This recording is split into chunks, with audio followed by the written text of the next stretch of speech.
Salut à tous, c'est Guillaume pour la chaîne CryptoBore et on se retrouve aujourd'hui pour une petite vidéo rapide sur la finance décentralisée. Le but n'est pas de rentrer dans le détail, mais plutôt d'avoir une vue générale de ce que c'est que la DeFi, quels sont ses avantages et ses principales utilisations. Plusieurs autres vidéos viendront par la suite pour rentrer plus dans les détails dans le concret.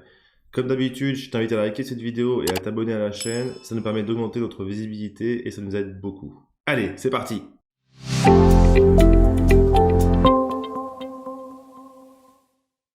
Alors, commençons tout d'abord par définir ce qu'est la finance décentralisée.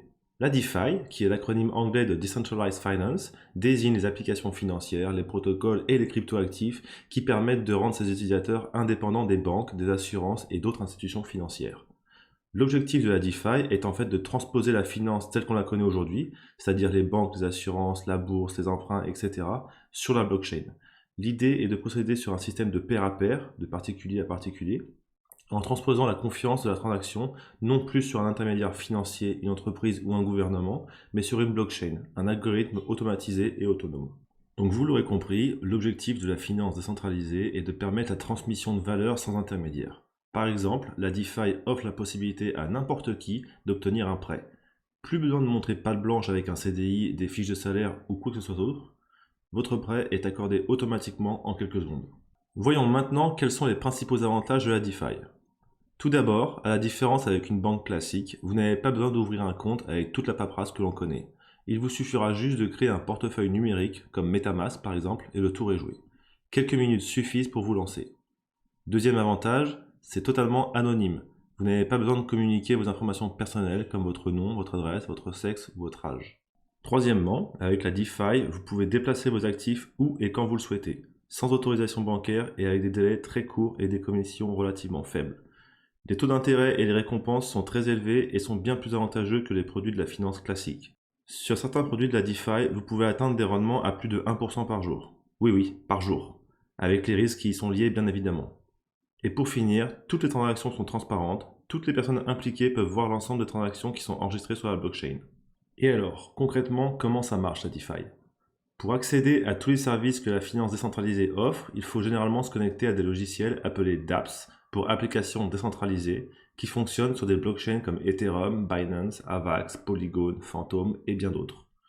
En gros, vous allez connecter votre portefeuille, MetaMask par exemple, à ces applications et vous allez ensuite pouvoir profiter de tous les services et produits qu'elles offrent.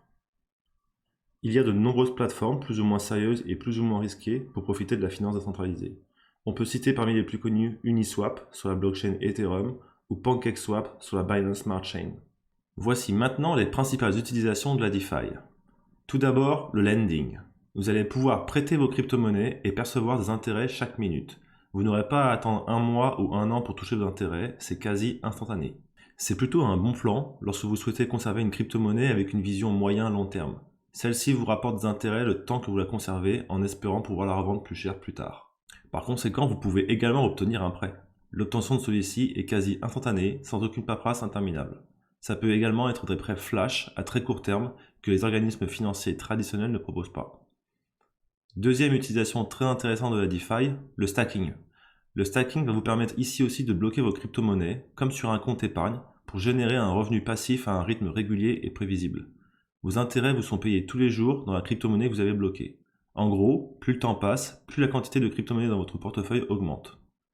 Troisième utilisation de la DeFi, le farming. Cette fois-ci, il s'agit de bloquer une paire de crypto-monnaies pour participer à la liquidité de celle-ci sur une plateforme. Par exemple, vous avez bloqué la paire Ethereum USDC sur PancakeSwap et vous serez rémunéré tous les jours en Cake, le jeton de la plateforme.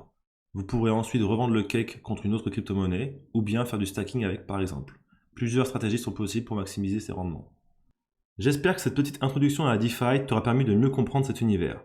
Je te donne rendez-vous dans de prochaines vidéos pour rentrer plus en détail dans les concepts de lending, stacking et farming. N'oublie pas de lâcher un petit like et de t'abonner à la chaîne. Allez, ciao!